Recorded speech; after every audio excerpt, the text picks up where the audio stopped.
has issued a tornado warning for Durham County, southwestern Granville County, northeastern Orange County, north central Wake County until 6:45 p.m.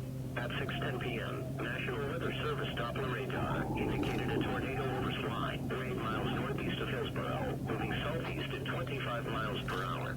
2-inch diameter hail with destructive winds in excess of 70 miles per hour are most likely with this storm. Locations impacted include Bahama, Durham, Gorman. This includes Interstate 85 between exits 170 and 184. This includes Interstate 540 between exits 2 and 11. This includes the Durham Freeway between exits 6 and 16. Heavy rainfall may hide this tornado, making it difficult to see. Do not wait to see or hear the tornado. Take cover now.